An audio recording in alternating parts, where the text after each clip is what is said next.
Assalamualaikum warahmatullahi wabarakatuh. Kami dari kelompok 4, kelas D mata kuliah Arsitektur dan Organisasi Komputer, ingin mempresentasikan hasil diskusi kami tentang RISC dan CISC. Pertama-tama kami akan memperkenalkan diri terlebih dahulu. Ya, kami dari kelompok 4 yang beranggotakan saya Juliana Fajerina. Saya Agus Santompul. Saya Ibaru Taki Sultan. Saya Muhammad Farisi Ceniago. Saya Muhammad Seto Aji Pamungkas. Next. Pertama yaitu tentang CISC. Definisi CISC. Complex Instruction Subcomputing atau CISC atau kumpulan instruksi komputasi kompleks adalah suatu arsitektur komputer di mana setiap instruksi akan menjalankan beberapa operasi tingkat rendah seperti pengambilan dari memori, operasi aritmatika, dan penyimpanan ke dalam memori yang saling bekerja sama. Tujuan utama dari arsitektur CISC adalah melaksanakan suatu instruksi cukup dengan beberapa baris bahasa mesin yang relatif pendek sehingga implikasinya hanya sedikit saja RAM yang digunakan untuk menyimpan instruksi-instruksi tersebut. Next. Karakteristik CISC ada dua. Yang pertama, syarat informasi memberikan keuntungan di mana ukuran program-program yang dihasilkan akan menjadi relatif lebih kecil dan penggunaan memori akan semakin berkurang. Karena CISC inilah biaya pembuatan komputer pada saat itu, tahun 1960, menjadi jauh lebih hemat. Yang kedua, dimaksudkan untuk meminimumkan jumlah perintah yang diperlukan untuk mengerjakan pekerjaan yang diberikan. Konsep CISC menjadikan mesin mudah untuk diprogram dalam bahasa rakitan. Kemudian ciri-cirinya, yang pertama jumlah instruksi banyak namun berukuran tunggal. Yang kedua, jumlah mode pengalamatan sedikit. Yang ketiga, banyak perintah bahasa mesin. Yang keempat, instruksi lebih kompleks. Yang kelima, tidak terdapat pengalamatan tak langsung. Yang keenam, tidak ada operasi gabungan load atau store dengan aritmatika. Selanjutnya akan dijelaskan oleh teman saya. Selanjutnya RISC. Definisi RISC atau Reduced Instruction Set Computer merupakan bagian dari arsitektur mikroprosesor berbentuk kecil dan berfungsi untuk mengakses instruksi dalam komunikasi di antara arsitektur yang lainnya. Proyek RISC pertama dibuat oleh IBM, Stanford, dan UC Berkeley pada tahun 70-an dan tahun 80-an. IBM 801, Stanford MIPS, dan Berkeley RISC 1 dan 2 dibuat dengan konsep yang sama sehingga dikenal sebagai RISC. Selanjutnya, karakteristik RISC yang pertama, one cycle execution time, artinya satu putaran eksekusi. Prosesor RISC punya isi clock per instruction atau waktu per instruksi untuk setiap putaran. Hal ini dimaksud untuk mengoptimalkan setiap instruksi pada CPU. Yang kedua, pipelining.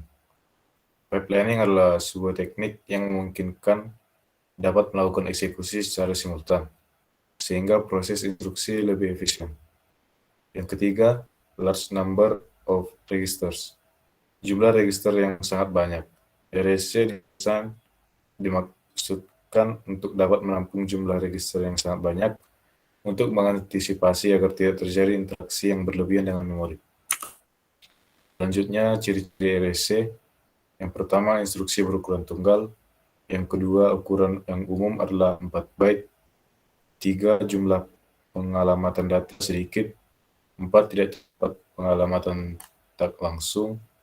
5, tidak terdapat operasi yang menggabungkan operasi load atau store dengan operasi aritmatika. Yang keenam, tidak terdapat lebih dari satu operan beralamat memori per instruksi. 7, tidak mendukung perataan sembarang bagi data untuk operasi load atau store. Dan yang terakhir, jumlah maksimum pemakaian memori bagi suatu alamat data adalah sebuah instruksi. Untuk selanjutnya akan dilanjutkan oleh teman saya. Baiklah, yang selanjutnya adalah pipelining pada RISC. Nah, pipelining, prosesor pipeline yang berputar adalah prosesor baru untuk arsitektur superskalar komputasi. Ini didasarkan pada cara yang mudah dan pipeline yang biasa. Struktur yang dapat mendukung beberapa ALU untuk lebih efisien dalam pengiriman dari bagian beberapa instruksi. Daftar nilai arus yang berputar di sekitar pipa dibuat oleh dependensi data lokal. Selama operasi normal, kontrol sirkuit tidak berada pada jalur yang kritis dan kinerja hanya dibatasi oleh data harga. Operasi mengalir dengan interval waktu sendiri. Jadi ide utama dari pipeline prosesor yang berputar adalah circular uniarah atau unirow, mengalir dari memori register oleh pusat, waktu logika, dan prosesor secara paralel dari operasi ALU.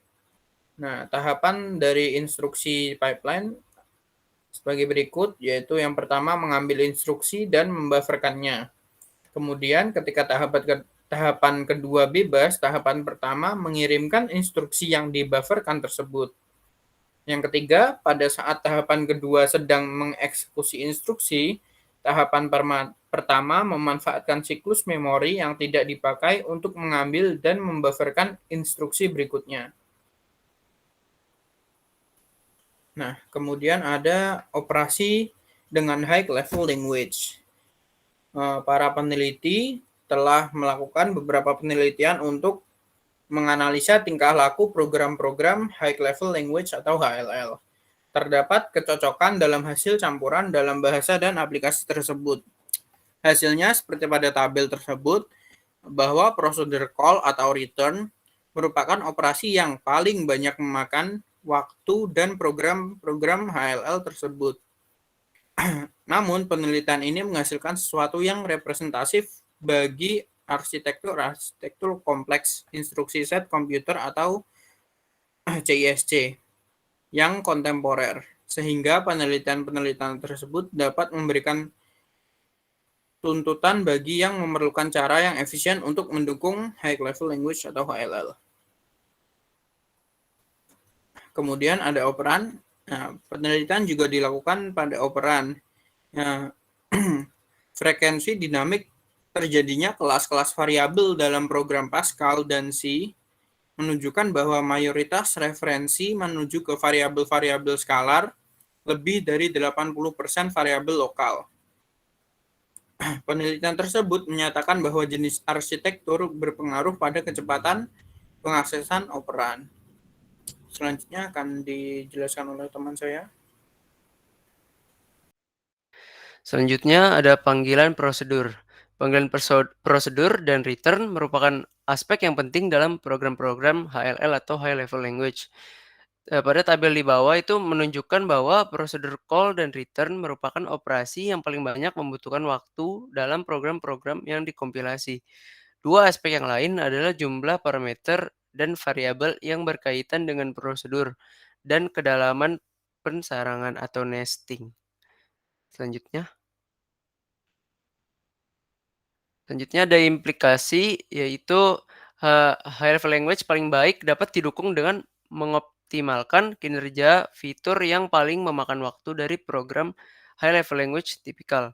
Hasil-hasil penelitian secara umum dapat dinyatakan bahwa terdapat 3 buah elemen yang menentukan karakter arsitektur RISC. Yang pertama yaitu penggunaan register dalam jumlah yang besar. Hal ini dimaksudkan untuk mengoptimalkan pereferensian operan. Yang kedua, ada diperlukan perhatian bagi perancangan pipeline instruksi. Karena tingginya proporsi instruksi, pencabangan bersyarat dan prosedur call, pipeline, dan pipeline instruksi yang bersifat langsung dan ringkas akan menjadi tidak efisien. Yang ketiga, terdapat set instruksi yang disederhanakan atau dikurangi. Keinginan untuk mengimplementasikan keseluruhan CPU dalam keping tunggal akan merupakan solusi reduced instruction set. Selanjutnya akan dijelaskan oleh teman saya.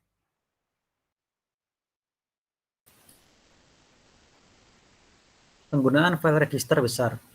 Terdapat statement assignment yang jumlahnya banyak dalam program-program HLL, dan banyak diantaranya berupa statement assignment sederhana seperti A min B. Di samping itu, terdapat pula akses operan per statement HLL dalam jumlah yang cukup besar. Apabila kita menghubungkan kedua di atas dengan kenyataan bahwa sebagian besar akses adalah menuju ke skalar lokal, maka sangat mungkin kita memerlukan penyimpanan register yang besar. Alasan diperlukannya, penyimpanan register adalah register merupakan perangkat penyimpanan yang paling cepat, yang lebih cepat dibandingkan dengan memori utama dan memori cache. Dimungkinkan untuk menerapkan dua buah pendekatan dasar, yaitu berdasarkan perangkat lunak dan perangkat keras. Pendekatan perangkat lunak mengandalkan komputer untuk memaksimalkan pemakaian register. Pendekatan ini membutuhkan algoritma analisis program yang canggih.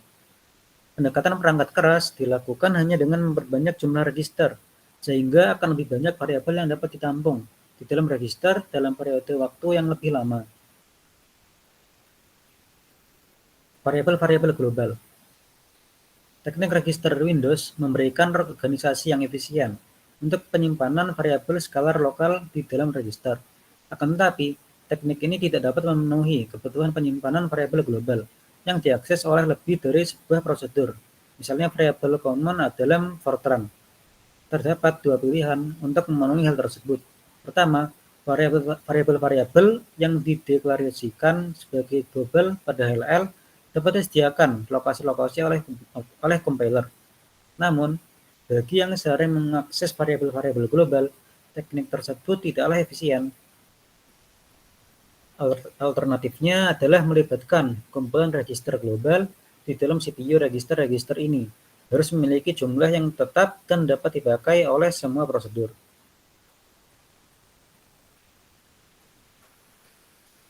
Dan berikutnya adalah perbedaan antara RSC dan CISC. Perbedaannya itu pada penekanan. Penekanan pada kalau RSC itu perangkat lunak, kalau CISC itu perangkat keras. Terus RSC itu termasuk jam tunggal, sedangkan CISC itu multi jam. Terus pada instruksi set ukuran, RSC itu kecil, CISC itu besar. Format instruksi, kalau RISC itu format tetap 32 bit, kalau CISC memvariasikan format 16-64 bit setiap instruksi. Terus pada RISC mode pengalamatan yang digunakan terbatas untuk 3-5, kalau CISC itu 12-24. Dan untuk RISC itu register tujuan umum yang digunakan tuh antara 32-192, sedangkan CISC itu 8-24. Lalu perbedaan berikutnya kesimpulan memori. Kalau RISC itu mendaftar untuk mendaftar, kalau CISC itu memori ke memori. Desain cache-nya kalau RISC pisahkan cache data dan cache instruksi. Kalau CISC itu cache terpadu untuk instruksi dan data. Terus tingkat jamnya kalau RISC itu 50-150 MHz, CISC 33-50 MHz. Kalau RSC, siklus per instruksinya, siklus tunggal untuk semua instruksi dan CPI rata-rata kurang dari 1,5. Kalau CISC itu CPI antara 2 dan 15. Kontrol CPU-nya, RSC dioprogram tanpa memori kontrol, sedangkan CISC itu mikrokode menggunakan memori kontrol atau ROM. Selanjutnya kita masuk ke kelebihan dan kekurangan RSC dan CISC. Untuk kelebihannya yang pertama yaitu berkaitan dengan penyederhanaan compiler. Pekerjaan pengoptimalan kode yang dihasilkan untuk meminimalkan ukuran kode, mengurangi hitungan eksekusi instruksi, dan meningkatkan pipelining jauh lebih mudah apabila menggunakan RSC dibanding menggunakan CISC. Yang kedua, arsitektur RSC yang mendasari PowerPC memiliki kecenderungan lebih menekankan pada referensi register dibanding referensi memori. Dan referensi register memerlukan bit yang lebih sedikit sehingga memiliki akses eksekusi instruksi lebih cepat. Yang ketiga, kecenderungan operasi register. Register akan lebih menyederhanakan set instruksi dan menyederhanakan unit kontrol. serta pengoptimasian register akan menyebabkan operan-operan yang sering diakses akan tetap berada di penyimpan berkecepatan tinggi.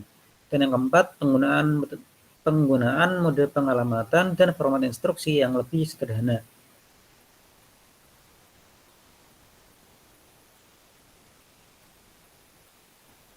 Dan untuk kekurangannya, yang pertama, program yang dihasilkan dalam bahasa simbolik akan lebih panjang atau instruksinya lebih banyak.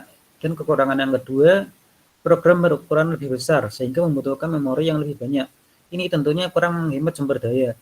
Dan kekurangan yang ketiga, program yang berukuran lebih besar akan menyebabkan menurunnya kinerja, yaitu instruksi yang lebih banyak artinya akan lebih banyak byte instruksi yang harus diambil. Dan kekurangan yang keempat, pada lingkungan paging akan menyebabkan kemungkinan terjadinya page fault lebih besar. Baik, itu saja yang dapat kami sampaikan. Mohon maaf bila ada salah kata. Terima kasih. Wassalamualaikum warahmatullahi wabarakatuh.